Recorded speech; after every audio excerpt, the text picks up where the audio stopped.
Pemirsa, Dewan Perwakilan Rakyat berencana mengajukan anggaran pembelian kasur untuk rumah dinas anggota Dewan dengan jumlah yang fantastis. Rencana ini menjadi satu dari sekian banyak proyek DPR yang mengundang kontroversi di tengah kinerja Dewan yang belum maksimal.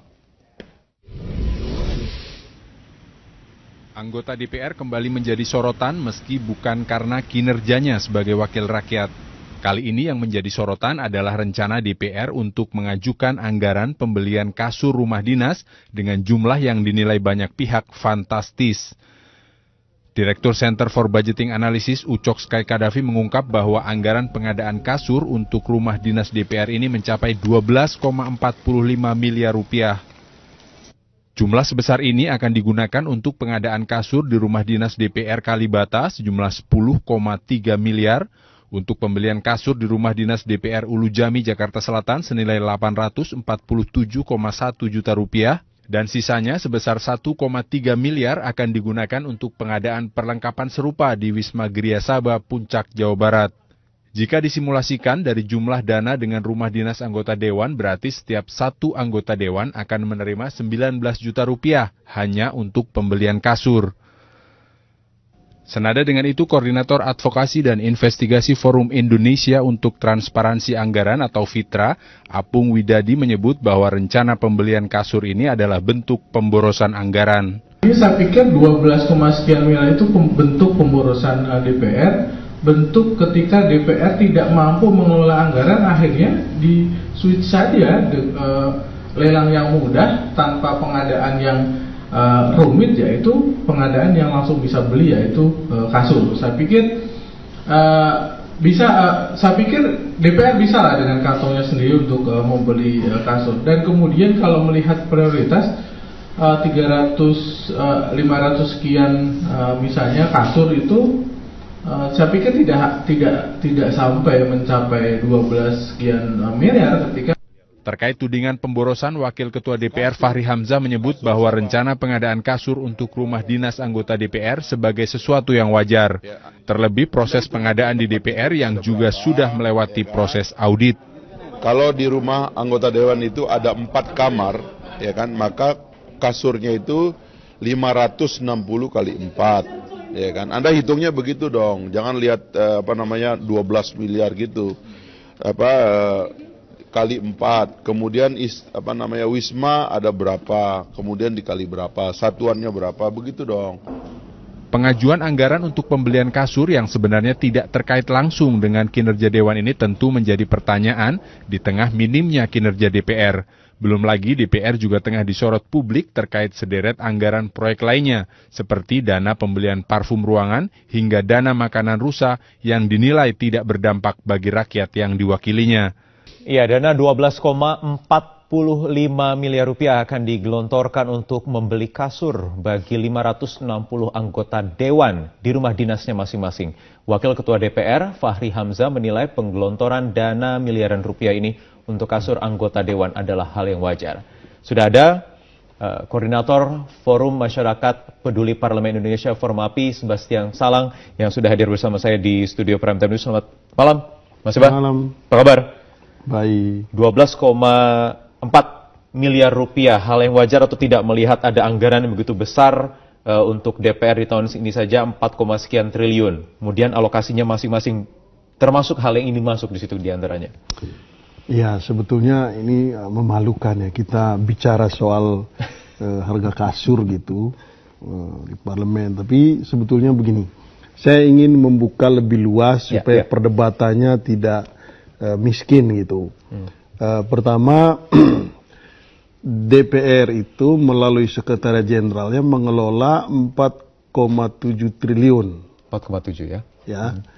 Nah, dari 4,7 triliun itu memang kalau kita bedah secara keseluruhan anatomi anggaran itu memang yang langsung terkait dengan 3 fungsi DPR itu hanya 15%. 15%? 15%. 85%-nya itu di luar dari urusan 3 fungsi DPR. Jadi sebetulnya anggaran yang besar itu justru alokasi untuk 3 fungsi DPR itu sangat kecil. Yang di luar itu termasuk anggaran yang kayak gini-gini itu yang masuk 85%. Nah, Karena itu memang kalau kita bicara soal dana 4,7 triliun di DPR, itu bukan dana yang sedikit. Artinya Sekretariat Jenderal DPR itu mengelola anggaran yang sangat besar. Jadi soal kasur yang 12,5 M itu hanya bagian kecil dari total anggaran itu yang mestinya perlu dilihat secara keseluruhan. Bagaimana sebetulnya pengelolaan anggaran ini? Iya. Dan apakah pengelolaan anggaran 4,7 triliun itu punya korelasi dengan peningkatan kinerja Dewan? Itu. Mestinya cara melihatnya begitu. Mhm. Lalu hal-hal yang lain yang remeh-temeh kayak begini, ini hanya tambahan saja. Bahwa seorang anggota DPR supaya kerjanya bagus, dia perlulah tidur di tempat yang nyaman. Nggak bisa juga seorang anggota DPR tidur hanya beralaskan tikar. Hal-hal yang sebenarnya ini remeh-temeh begitu Bang Seba, memang 12, sekian miliar, tetapi permasalahannya ada 85% itu dari 4,6 triliun. Hal-hal yang seperti ini kecil-kecil tapi banyak. Kita tahu dulu beberapa tahun yang lalu bahkan setiap tahun terus berulang ada biaya untuk parfum sekian miliar, apalah kemudian yang hal-hal kecil ini. Dan hal-hal yang seperti ini memang itu luput dari perhatian DPR secara serius. Dan yang mengetahui ini itu hanya anggota BURT saja. Belum tentu anggota BURT itu bisa mencermati yang detail. Atau juga mereka tahu karena ini menguntungkan mereka, ya sudah tutup mata saja. Kami sebenarnya juga sudah tapi mencoba ini bisnis besar di balik itu sebetulnya. Ini bisnis besar. Kami juga sudah mencoba menghubungi pihak BURT maupun Setjen DPR, namun masih belum ada yang konfirmasi untuk kehadiran ke studio Prime Time News malam hari ini. Tapi sekali lagi, tadi menarik Bang Seba itu mengatakan bisnis yang besar begitu, 85% Anda bayangkan dari 4,7 triliun. Sebetulnya tidak alokasinya lebih besar untuk penunjang kinerja seharusnya. Misalnya begini, kenapa perjalanan ke luar negeri DPR itu besar sekali?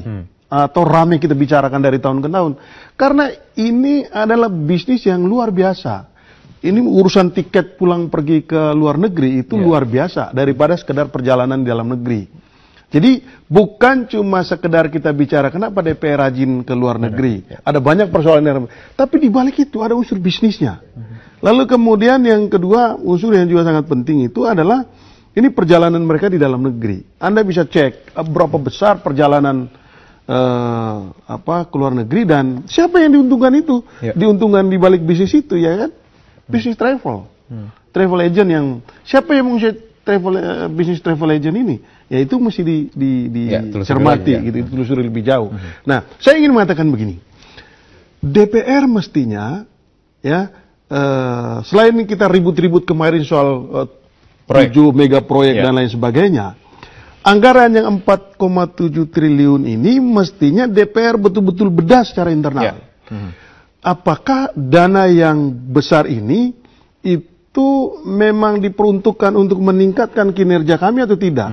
Untuk mendukung infrastruktur pendukung yang menyebabkan performance DPR itu makin baik atau tidak? Berapa proporsi yang ideal dari anggaran yang dialokasikan setiap tahun ini? Supaya tidak terlalu kecil 15% setiap tahunnya. Nah, sebetulnya kita tidak bisa mengatakan yang ideal berapa. Karena yang mengetahui kebutuhan itu sebetulnya DPR. Itu yang saya bilang, mestinya DPR itu punya kajian yang mendalam. Dan badan peningkatan kinerja yang dibentuk setiap periode itu, menurut saya harus ada kajian soal sistemnya seperti apa, lalu korelasi dengan anggarannya seperti apa.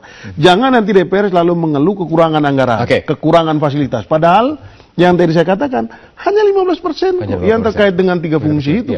Sisanya 85% itu untuk istilah DPR itu untuk mendukung penguatan kapasitas institusi. Tapi apakah kapasitas institusi sekarang sudah begitu settle? Belum juga. Jadi perlu dari kepedulian, ketelitian dari anggota dewan masing-masing juga begitu ya, untuk menentukan nanti anggaran tahun berikutnya. Jadi sebelum ngomong alun-alun, sebelum ngomong ini dulu, segala macam, ini dulu.